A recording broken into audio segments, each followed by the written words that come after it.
नमस्कार दोस्तों, आज मैं आपको सुनाऊंगा एक बुरी माँ की कहानी। एक गांव में एक परिवार रहता था। परिवार में एक पुत्र और उसकी बुरी माँ थी। पिता का निधन हो चुका था और बुरी माँ का पुत्र विदेश में नौकरी करने चला गया था।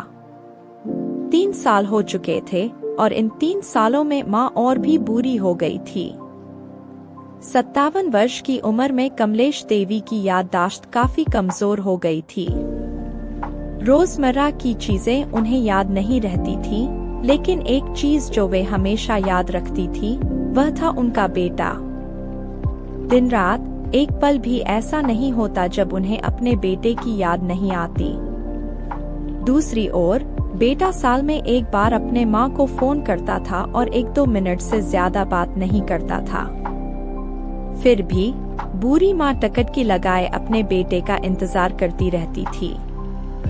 एक दिन बेटे का विदेश से फोन आया। हेलो, सुन रही हो ना माँ? राज बोल रहा हूँ। तुम्हारा बेटा। कैसी हो माँ? मैं ठीक हूँ बेटा। तुम, बहू और मेरा पोता कैसे हैं? माँ ने पूछा। सब अच्छे हैं माँ। मैं अगले हफ्ते गाँव आ रहा हूँ तुम्हें लेने। हम सब मिलकर लंदन में रहेंगे। बहू कह रही थी कि माँ को यहाँ लेकर आओ, अकेली वहाँ परेशान होती होगी, बेटे ने कहा। माँ की बूढ़ी आंखों से खुशी के आंसू बहने लगे।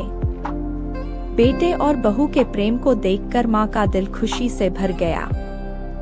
बेटे ने आगे कहा, माँ तैयार रहना। मेरे पास ज्यादा दिन की छुट्टियाँ नहीं हैं। जो पैसे लेना है उन सबको ले लेना। मैं प्रॉपर्टी डीलर से बात कर लेता हूँ घर के लिए। माँ ने पूछा। हाँ बेटा, गांव का घर हमें बेच देना पड़ेगा। अब हम साथ में ही रहेंगे।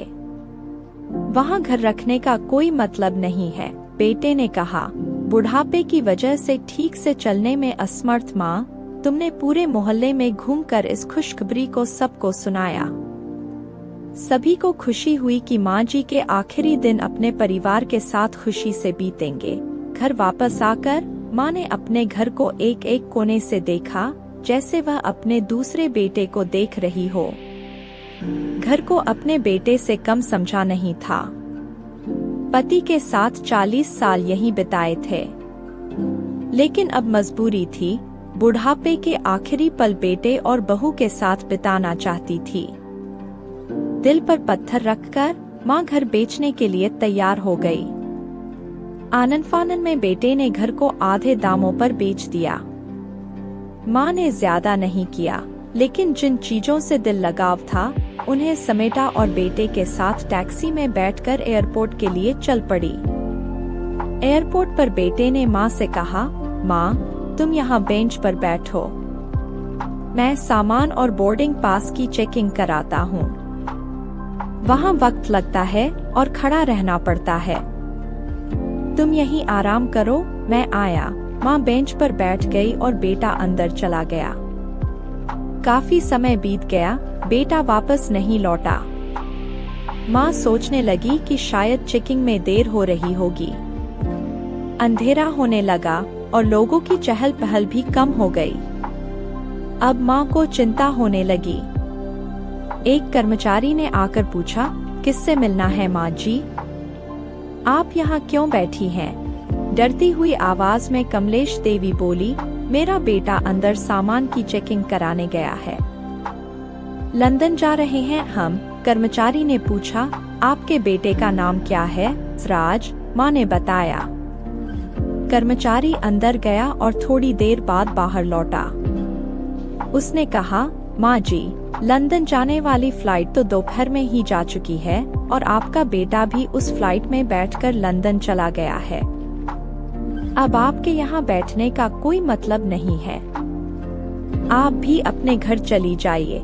क्या मेरा बेटा जा चुका है और मैं घर जाऊं? माँ की आंखों से आंसू बहने लगे। जैसे तैसे माँ घर पहुंची, लेकिन अब घर उसका नहीं था।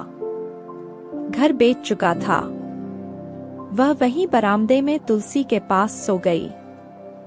घर के नए मालिक को उस पर दया आई तो एक कमरा किराए पर दे दिया। पेंशन के पैसों से खाना और किराए का बंदोबस्त हो गया। दिन बीतने लगे। कुछ दिनों बाद नए मालिक ने कहा, माजी, आप अपने रिश्तेदारों के यहाँ जाकर क्यों नहीं रहती? इस आयु में कौन आपका ख्याल रखेगा? मैं कहीं नहीं जाऊंगी। क्या पता कब उसे मेरी जरूरत पड़ जाए, माँ ने कहा। दोस्तों, सच कहा है, पूत कपूत हो सकता है, लेकिन माता कभी कुमाता नहीं होती। आप सभी से विनती है कि अपने माता पिता की जितनी हो सके सेवा करें और उनके साथ कभी बुरा व्यवहार न करें। अगर आपको हमारी कहानी अच्छी लगी हो तो कृपया इसे शेयर करें।